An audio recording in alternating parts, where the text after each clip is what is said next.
네, 오늘 저희가 한 분을 초대했는데요. 이분의 최근 발언에 대해서 우원식 민주당 의원이 사리사욕에서 나온 것 아니냐라고 발언하기도 했죠. 네, 분당 우려와 함께 새로운 신당의 출연 가능성을 꺼내신 분이죠. 박영선 전 중소벤처기업부 장관 모셨습니다. 어서 오세요. 안녕하십니까? 네, 안녕하세요. 어서 오십시오. 오랜만에 뵙겠습니다. 왜 이렇게 오랜만입니까? 네, 그동안 제가 어머니 돌아가시고 네. 좀 두문불출했었습니다. 네. 네. 좀 마음 이제 좀 추스르셨습니까? 네, 제가 이제 서강대학교 초빙 교수 예. 하면서 강의를 시작을 하면서요 다시 활동을 하게 됐습니다. 네.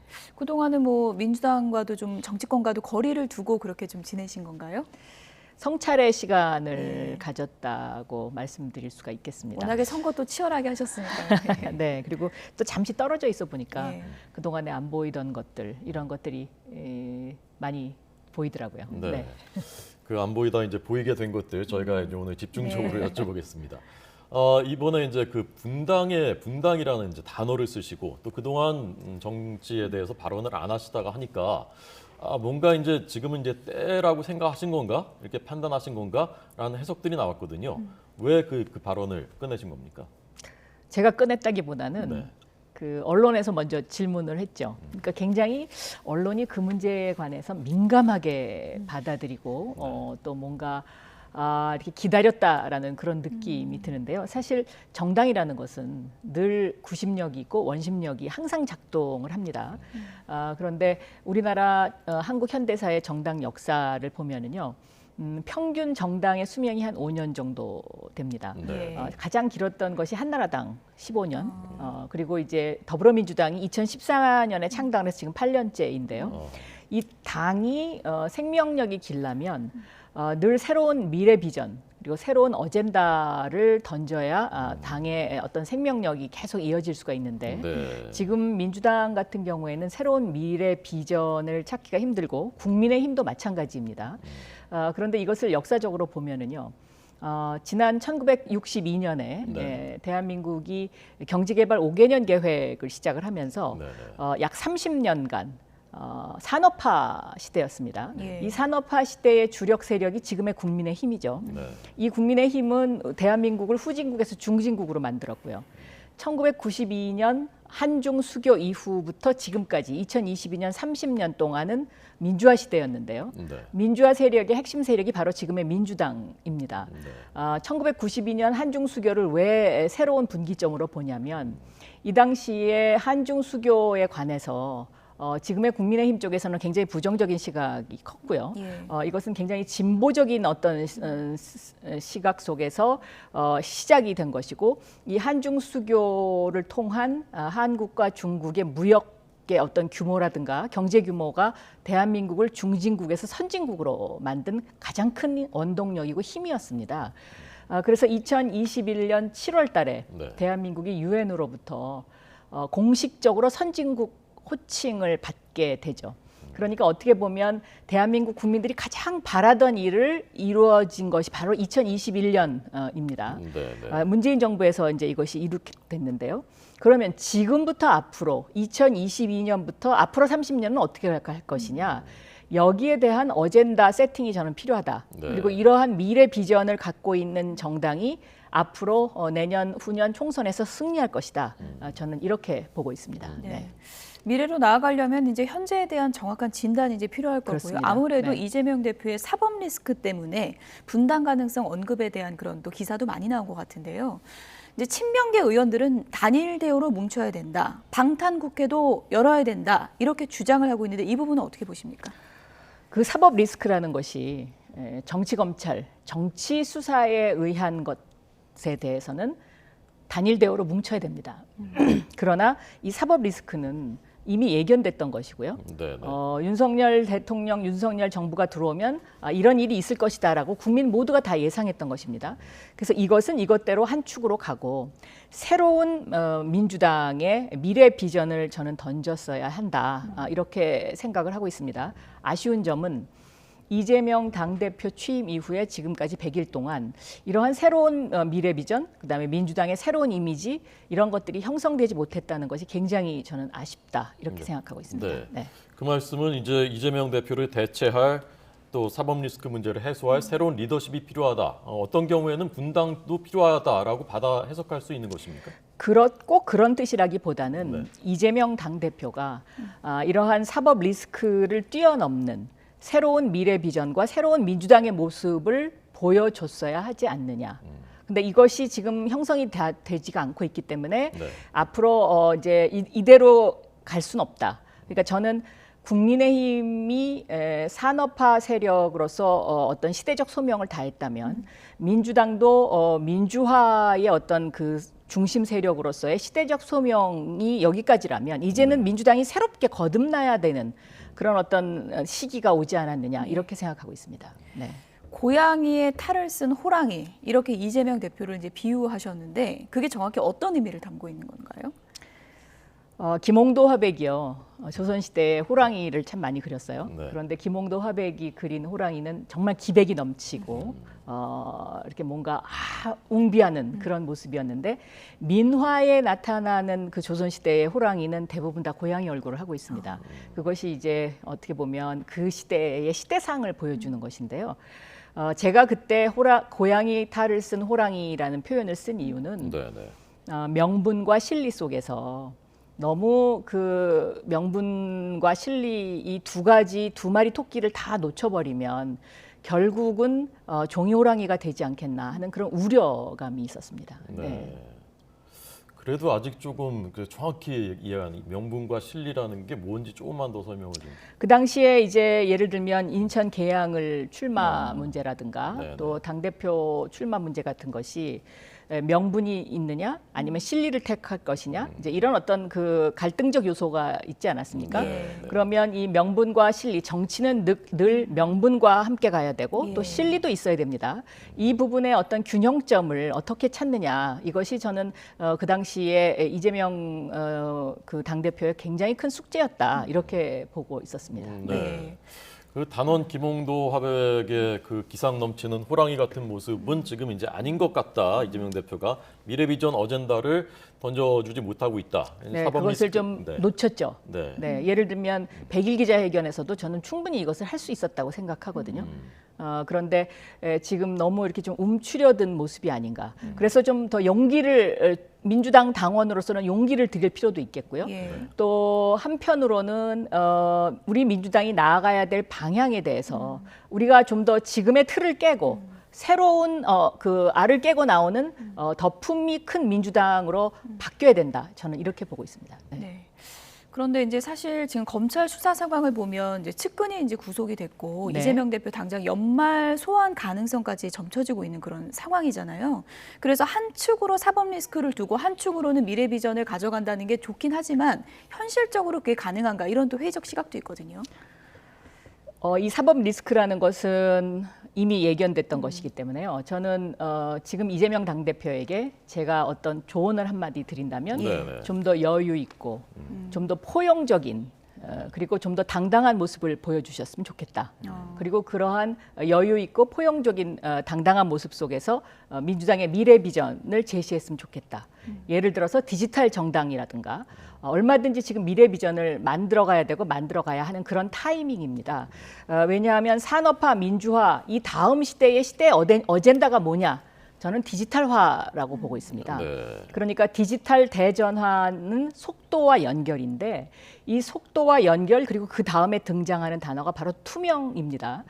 그런데 이 속도와 연결의 이 디지털 대전환을 누가 가장 먼저 이 자리매김을 하느냐가 국가로 봤을 때는 리딩 컨트리 그러니까 선진국에서 선진국을 이끌어가는 국가가 될 수 있는 것이고요. 정당으로 치면 그런 어떤 새로운 어젠다를 던지는 정당이 저는 총선에서도 반드시 이길 것이다. 네, 네. 그리고 민주당이 총선이나 대선에서 승리했을 때 그 민주당의 모습을 보면 민주당은 늘 그 당시에 미래 어젠다를 장악했습니다. 예를 들면 오세훈 지금 서울시장을 나락으로 떨어뜨렸던 그 당시에는 민주당이 무상급식이라는 그런 어젠다를 들고 나와서 네. 국민들한테 공감을 얻었거든요. 그런 것처럼 지금 민주당이 가야 할 길은 바로 디지털 정당화로 가야 한다. 저는 이렇게 보고 있고요. 네. 디지털 정당이 과연 무엇이냐라고 질문을 하실 수 있을 것 네, 같아요. 하려고 그랬습니다. 그러면 제가 계속해서 답변을 드리겠습니다. 네, 네. 저는 디지털 정당은 이제는 당이 공천을 하는 공천권을 내려놔야 된다라고 보고 있습니다. 제가 국회의원 할 때요, 오픈 프라이머리법, 미국의 오픈 프라이머리법을 발의를 했었습니다. 물론 통과는 안 됐어요. 네. 미국의 정당들은 당이 직접 공천하지 않습니다. 국민들에게 공천권을 줘서 국민들이 공천하죠. 그런데 우리나라의 경우에 그런 국민들이 공천하는 것이 과연 신뢰감이 가느냐의 문제 때문에 지금까지 당이 공천을 했고 그 당의 공천권을 누가 지느냐의 문제를 놓고 당대표 문제가 항상 논란거리가 되지 않았습니까? 네, 예. 네. 여기서 민주당이 벗어나야 됩니다. 그러니까 지금 국민의힘은 윤심이 어디 있느냐, 이 윤심이 무엇이냐, 이것 때문에 지금 전당대회도 못하고 계속해서 비대위 체제로 가고 있지 않습니까? 네, 네. 그리고 최근 들어와서 윤심이 한동훈 장관인 것 같다, 이렇게 생각들을 하고 있는데 제가 보기에는 이 한동훈 장관을 염두에 두고 이미 국민의힘은 오래전에 비대위 체제로 간 것이고요. 전당대회를 바로 하지 않은 이유가 거기에 있었던 것으로 보이고요. 그렇기 때문에 이런 윤심 논란에 휩싸이는 정당, 이것은 아날로그식 정당입니다. 과거 정당입니다. 네, 네. 여기서 민주당이 과감히 저는 털고 공천권을 당대표가 갖지 않고 국민에게 돌려주는 디지털 정당으로 가야 된다. 다오 시스템을 도입해야 된다. 저는 이렇게 보고 있습니다. 네. 네. 다오 시스템이라는 게 이제 탈중앙화, 디센트럴라이즈드 오토노머스 예. 오르가니제이션, 네, 그렇습니다. 다오 정당. 그런데 지금도 이미 그 상향식 공천 통해서 민심을 통해서 공천하는 시스템이 확립이 돼 있기도 하고 또 어떤 지역들에서는 전략 공천이 꼭 필요한 곳들도 있고 한데 과연 이게 디지털화돼서 그냥 전부 뭐 마치 전자투표에서 공천 후보를 정하는 이게 가능할 것인가라는 의문도 생기거든요. 저는 가능하다고 봅니다. 왜냐하면요, 이제 그 디지털의 어떤 그 투명성을 강화하는 블록체인 기술이 이미 보편화돼 가고 있고요. 네. 그런 상황에서 당 대표가 필요 없는 정당, 당 대표가 공천권을 내려놓는 정당이 되면 이러한 투명한 어떤 공정성이 확보가 되지 않습니까? 네, 네. 요즘 MZ 세대들이 가장 갈망하는 것이 바로 이 공정성입니다. 이 공정성이 답보가 되지 않으면 당 대표한테 줄 서야 되고요. 지금 국민의힘처럼 윤심이 무엇인지를 찾아다녀야 됩니다. 이런 정당은 저는 후진국형 정당이고요. 이러한 대한민국은 미래의 디지털 대전환 시대의 리딩 컨트리가 되기가 힘듭니다. 지금 미국이 지난 70년 동안 패권, 그러니까 그 지구상에서 패권을 계속 유지하면서 계속 달릴 수 있었던 원인도 저는 미국의 어떤 정치 제도 자체가 거기도 많이 망가지긴 했습니다만은 다른 나라들에 비해서 비교적 투명성이 보장되고 공정성이 보장됐기 때문이다. 네, 그런데 우리나라 정당의 가장 큰 폐해가 바로 이 공천권입니다. 그러니까 공천을 누가 하고 공천을 누가 쥐고 있느냐에 따라서 좌지우지되는 이것은 저는 공정하지도 않고 투명하지도 않고 네, 그리고 모든 사람들에게 기회가 부여되는 것도 아니고 또 어떤 실질적인 어떤 경쟁이 제대로 이루어지는 것도 아닙니다. 그래서 이것은 반드시 고쳐야 되고 대한민국 정치의 폐해를 담는 바로 어떻게 보면 악의 근원이다. 저는 이렇게 보고 있습니다. 네. 조금 전에 윤심 얘기하면서 한동훈 장관을 언급을 하셔서 관련 질문을 좀 드리면 네.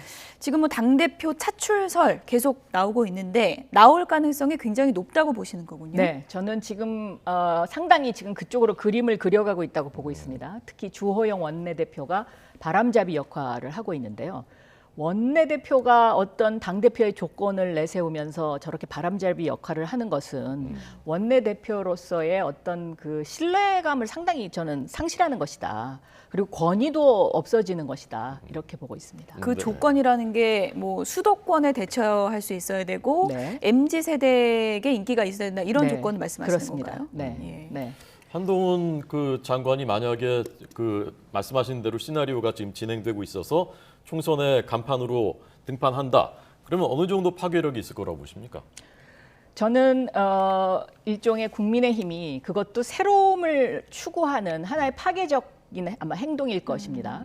그런데 민주당의 입장에서는 한동훈 당대표가 될 것이다라는 것을 상수로 놓고 네. 이 파괴력을 넘어설 수 있는 새로운 비전과 새로운 디지털 정당으로 가는 것이 민주당이 살 길이다. 저는 그렇게 봅니다. 네. 그러니까 그 전략과 아젠다, 디지털 전환, 탈중앙화를 선도할 사람이 그 한동훈에 맞서는 간판으로 나서야 되고 그것은 박영선이다. 그건 저는 아닙니다. 그렇게 이해했습니다 지금. 저는 1월 달에 하버드 케네디 스쿨에서요 거버먼트 레노베이션 프로젝트를 하러 떠납니다. 예. 그런데 지금 제가 왜 다오 정당이 필요한지를 설명을 드리면요. 네. 지금 우리나라는 양당 독점 체제 있지 않습니까?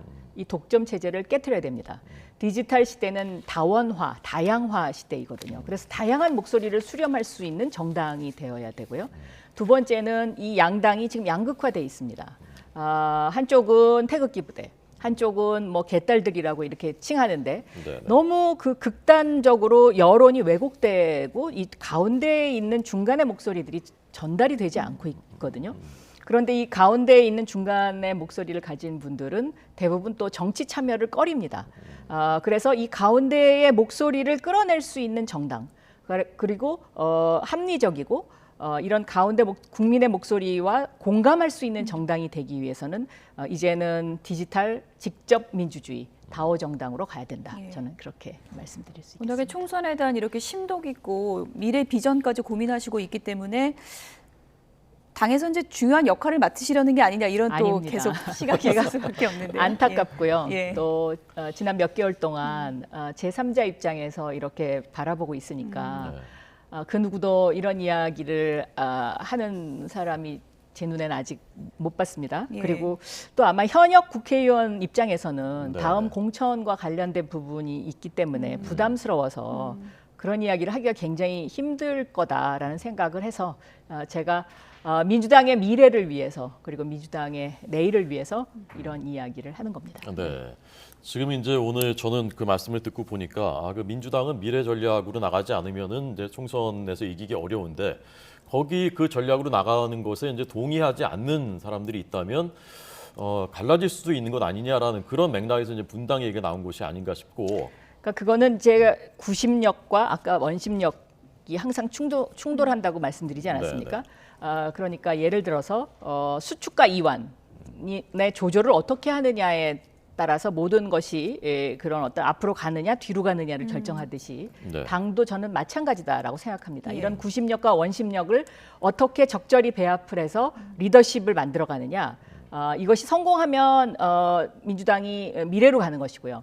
그렇지 못하면 저는 퇴보할 수밖에 없지 않나 이렇게 생각합니다. 네. 네, 뭐 구심력, 원심력 얘기를 해주셨는데 이낙연 전 대표의 행보도 그 흐름에 큰 변수가 될 것 같습니다. 이낙연 전 대표는 언제쯤 돌아와서 어떤 역할을 할 거라고 보십니까? 글쎄요, 제가 요즘은 뭐 특별히 개인적으로 연락을 드리지는 못했습니다만은 원래는 1년 예정으로 가셨으니까 내년 여름쯤에 오시지 않을까 저는 그렇게 생각하고 있습니다. 앞으로 당에서 역할을 많이 있다고 보십니까, 이낙연 전 대표? 그것은 이낙연 대표님도 민주당의 미래 어젠다를 어떻게 준비하느냐에 달려 있지 않을까 그렇게 생각합니다. 네. 네. 박영선 전 장관님은 그러면 이제 1월에 하버드 케네디 스쿨에 가셔서 언제 오시는 겁니까? 원래는 지난 8월에 갔었어야 되는데요. 네네. 제가 어머니 상이 있어서 연기를 했습니다.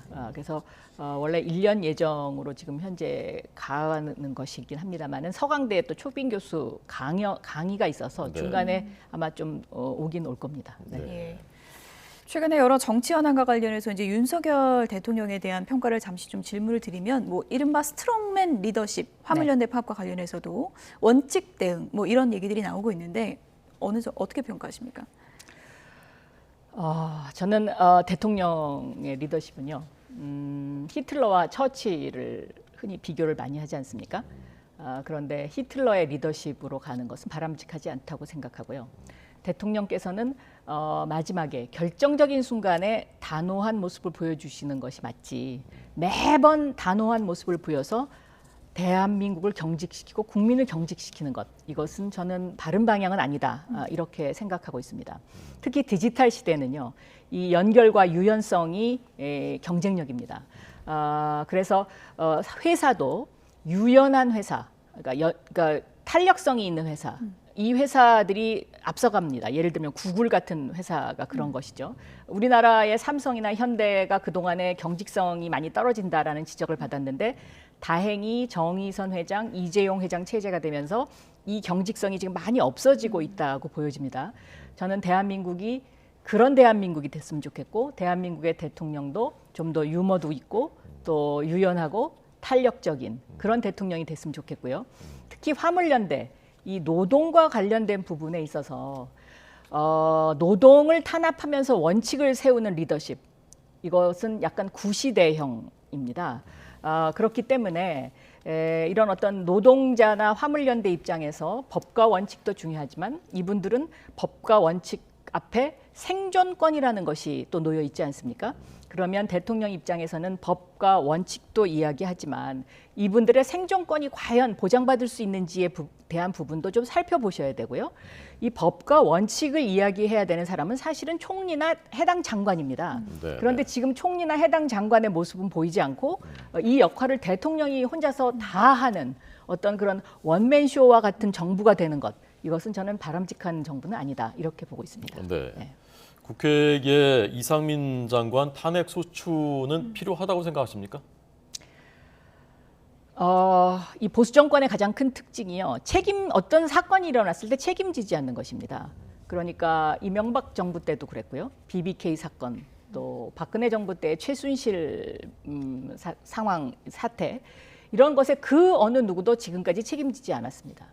이태원 참사와 같은 그런 사건은 저는 누군가는 책임져야 되는 것이 아니냐. 그리고 그 책임지는 리더십이 윤석열 대통령을 더 돋보이게 해줄 것이다. 이렇게 생각합니다. 이건 이제 여쭤봐야 될 것 같은데요. 우원식 의원이 제가 이제 정확히 워딩을 전달해서 우원식 의원도 이제 오해가 있으면 안 되니까요.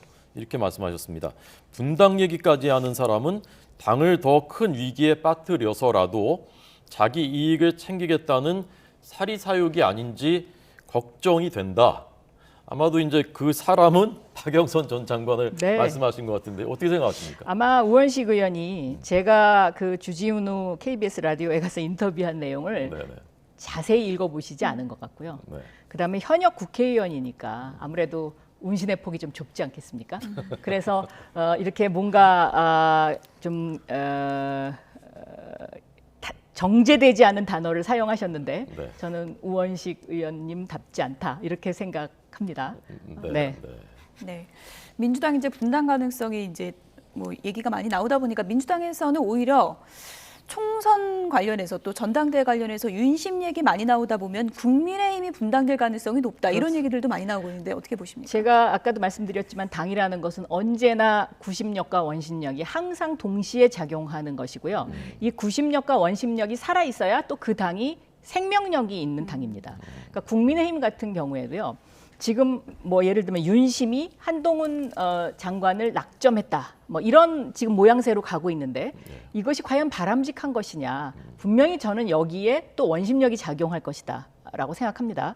그래서 국민의힘도 분당이 될 수 있다라고 보는 시각들이 상당히 많이 있죠. 그렇기 때문에 2023년의 정국은 저는 굉장히 요동칠 것이다. 이렇게 보고 있습니다. 네. 네. 이게 좀 뜬금없는 질문일 수 있는데요. 총선 얘기하고 이제 그다음 이제 대선까지 연결되는 거니까 민주당의 차기 주자 중에 오늘 이제 이재명 대표 얘기 많이 하셨고 김동연 경기지사 있지 않습니까? 김동연 지사에 대해서 네. 어떻게 평가하십니까? 김동연 경기지사님이 최근에 보면 그 인재들을 많이 이렇게 끌어들이시더라고요. 네. 그래서 뭔가 이렇게 차근차근 준비를 하시는 모습, 저는 그것은 굉장히 좋은 것이다라고 생각하고 있습니다. 네. 그런데 저는 김동연 지사님도 역시 어떤 대한민국의 미래, 경기도의 미래와 관련된 미래 어젠다를 좀 더 강하게 준비하실 필요가 있지 않나 이렇게 네. 디지털 말씀드립니다. 쪽으로. 지금은 디지털 시대입니다. 네. 그러니까 아날로그 시대의 그 어떤 화법이나 문법에서 벗어나서 디지털의 핵심 단어, 연결, 속도, 투명, 이것을 누가 가장 먼저 섭렵하고 제도화하느냐, 이것이 저는 경쟁력이다 이렇게 보고 있습니다. 예. 네. 변화의 큰 틀로 이제 디지털 대전환을 얘기를 해주셨는데 내년에 이제 전국이 요동칠 것이다. 김종인 의원도 내년 민주당은 재창당 수준의 변화가 있을 수 있다. 이렇게 얘기를 했는데 김종민 의원이요. 예, 네. 많은 그 분석 기사들을 보면 포스트 이재명 민주당 내 인물이 보이지 않기 때문에 당이 지금 혼선이 커지고 있는 거다라고 분석을 하는데 동의하십니까? 그런 이야기들을 저도 많이 듣습니다. 예. 네, 그래서 민주당이 지금 좀 준비해야 될 것들이 많이 있는 것 같습니다. 네. 어떤 부분을 준비해야 되는 건가요? 첫째, 그 국민과 공감되는 미래 어젠다를 준비해야 되고요. 두 번째는 어떤 리더십의 구축 뭐 이런 것도 좀 필요하지 않을까 이렇게 생각하고 있습니다. 네. 오늘 이제 어떤 부분은 그 좀 더 많이 말씀하셨고 어떤 예. 부분은 좀 이렇게 절제하셨지만 아마 시청자 여러분들께서 들으시면서 어떤 생각하고 계시구나라는 이제 아셨을 거라 생각이 들고 미국 가시지만 이제 서강대 그 교수 그 때문에 이제 오셔야 된다고 했는데 아마 예. 자주 오시지 않을까 하는 생각이 저는 들었습니다. 오시면 또 들려주시죠. 네. 네, 마무리해 주십시오. 네, 지금까지 박영선 전 중소벤처기업부 장관과 전국 얘기 나눠봤습니다. 고맙습니다. 네, 감사합니다.